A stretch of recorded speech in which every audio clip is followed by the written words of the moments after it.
કેવીની class YouTube ચેનલમાં આપ સરે મિત્રોનું હું દિલથી સ્વાગત કરું છું। આજે વિદ્યાર્થી મિત્રો વાત કરવાના છીએ ધોરણ 11માં આપણી પ્રથમ વાર્ષિક પરીક્ષા ઓક્ટોબર માસમાં જે લેવામાં આવનાર છે તેમાં મનોવિજ્ઞાન વિષયની આપણી નવી બ્લુપ્રિન્ટ આવી ગઈ છે।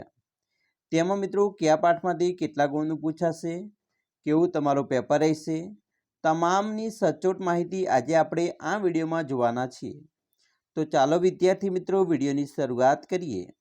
તેના પહેલાં તમે ખાસ કરીને ચેનલમાં નવા આવેલા હશો તો મારા વાલા વિદ્યાર્થી મિત્રો ચેનલને અવશ્ય સબસ્ક્રાઈબ કરી વિડીયોને લાઇક અને શેર કરવાનું પણ ન ભૂલતા। ધોરણ 11માં મનોવિજ્ઞાન વિષયની અંદર આપણું મિત્રો પ્રથમ પરીક્ષાનું પ્રશ્નપત્રનું પરિરૂપ આવી ગયું છે, જેમાં મિત્રો સૌપ્રથમ આપણે તમારું જે પ્રકરણ છે એના દીઠ કેટલા ગુણભારનું પેપર પૂછાશે, કયા પાઠમાંથી કેટલા ગુણનું તેની માહિતી મેળવીએ। પહેલો પાઠ છે મનોવિજ્ઞાન એક વિજ્ઞાન, જેમાંથી 13 ગુણનું પૂછાવાનું છે। બીજું છે અભ્યાસ પદ્ધતિઓ 12 ગુણ, માનવ વિકાસ 13 ગુણ, વર્તનના જૈવીય આધારો 12 ગુણ। આમ આપણું મિત્રો કુલ 50 ગુણનું પેપર છે। હવે વિદ્યાર્થી મિત્રો પ્રશ્નના પ્રકાર પ્રમાણે ગુણભારની વાત કરી લઈએ તો હેતુલક્ષી પ્રકારના ઓબ્જેક્ટિવ માર્ક્સ જે મિત્રો વિકલ્પ આધારિત 15 ગુણ હશે અને તેના 15 પ્રશ્ન હશે। ટૂંક જવાબી પ્રશ્ન જેમાં મિત્રો 8 પ્રશ્નો તમારે પૂછાશે, તેમાંથી 5 ફરજિયાત જવાબ લખવાના છે, એટલે કે એક પ્રશ્નના 2 ગુણ એમ 10 ગુણનું હશે। ટૂંક જવાબી પ્રશ્ન જેમાં વિકલ્પ સાથે 8 પ્રશ્નો હશે, 5 પ્રશ્નો ફરજિયાત લખવાના છે અને કુલ ગુણ 15 હશે।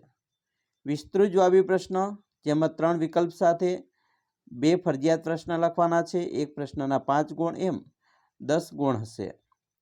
તો આવી રીતે તમારું કુલ 50 ગુણનું પેપર આવશે। હવે વિદ્યાર્થી મિત્રો તમારા મનોવિજ્ઞાનના પ્રશ્નપત્રના માળખાની વાત કરીએ તો વિભાગ નંબર એની અંદર 1 થી 10 પ્રશ્નો છે, તેમાં કુલ મિત્રો તમને વિકલ્પ આધારિત 10 પ્રશ્નો પૂછાશે। વિભાગ બીમાં 5 પ્રશ્નો પૂછાવાના છે અને 5 ગુણ હશે, જેમાં મિત્રો એક એક વાક્યમાં ઉત્તર આપવાના પ્રશ્નો હશે તમારા। વિભાગ સીમાં 10 ગુણનું પૂછાશે, જેમાં પ્રશ્ન ક્રમાંક 16 થી 23 સુધીના પ્રશ્નો પૂછાશે। 5 પ્રશ્નોના ફરજિયાત જવાબ આપવાના છે, જેમાં ટૂંકમાં જવાબ આપવાના આવશે જેના 2 ગુણ છે એક પ્રશ્નના। વિભાગ ડીમાં મિત્રો 15 ગુણનું પૂછાશે, જેમાં 24 થી 31 સુધીના પ્રશ્નો હશે, જેની અંદર મિત્રો મુદ્દાસર ઉત્તર આપવાના છે, એક પ્રશ્નના 3 ગુણ છે। જે આપણું વાર્ષિક પરીક્ષાનો પ્રશ્નપત્રનું છે નમૂના રૂપ, તેમાંથી મિત્રો એક કેસ સ્ટડી આધારિત તમારે પ્રશ્નો પૂછવાનો છે, એટલે કે વિભાગ ડીની અંદર એક કેસ સ્ટડીનો પ્રશ્ન 3 ગુણનો આવશે।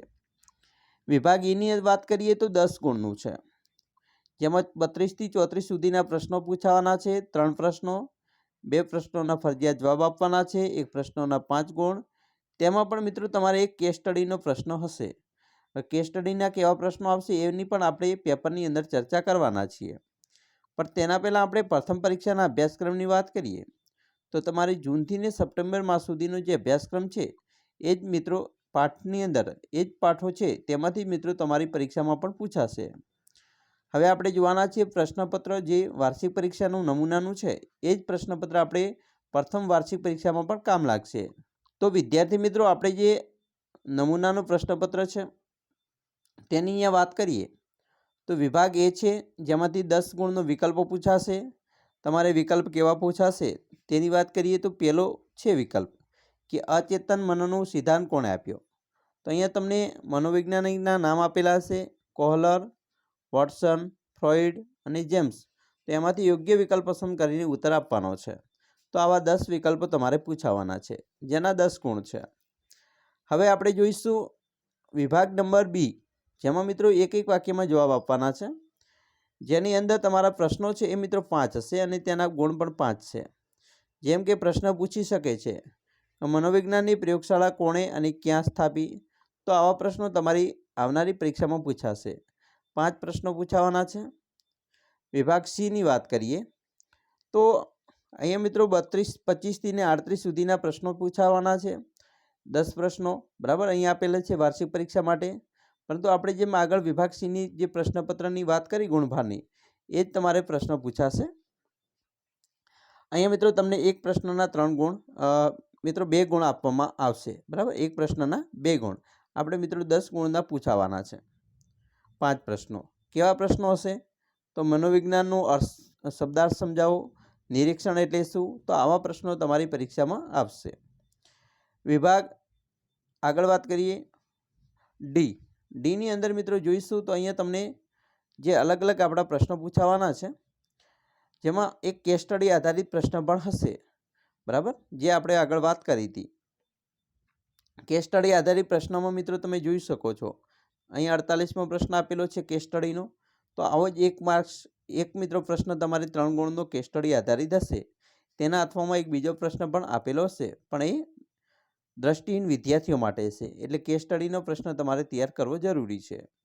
વિભાગ ઈની અંદર પણ મિત્રો તમારે જે 2 પ્રશ્નો પૂછાવાના છે, બરાબર, કુલ 3 હશે, એમાંથી 2ના જવાબ આપવાના છે। 10 ગુણનું વિભાગ ઈમાંથી પૂછાવાનું છે, તેમાં પણ એક કેસ સ્ટડીનો પ્રશ્ન હશે, બીજો પ્રશ્ન મિત્રો 2 આપેલા હશે, જેમાં એક પ્રશ્ન કેસ સ્ટડીના અથવામાં પણ આપેલો હશે, જેમ કે મનોવિજ્ઞાન એટલે શું, તેનું સ્વરૂપ સમજાવો, બરાબર, ભાષાની વ્યાખ્યા જણાવી, ભાષાના લક્ષણો વર્ણવો। તો આવા પ્રશ્નો મિત્રો તમારી પરીક્ષામાં પૂછાઈ શકે છે। તો વિદ્યાર્થી મિત્રો તમારું પેપર પણ આવી રીતે આવવાનું છે। અમે આશા રાખીએ છીએ તમને આપણો વિડીયો ખૂબ જ ઉપયોગી નીવડશે, અને ખાસ વિડીયો ગમે હોય તો મિત્રો લાઇક, શેર અને સબસ્ક્રાઈબ કરવાનું પણ ન ભૂલતા।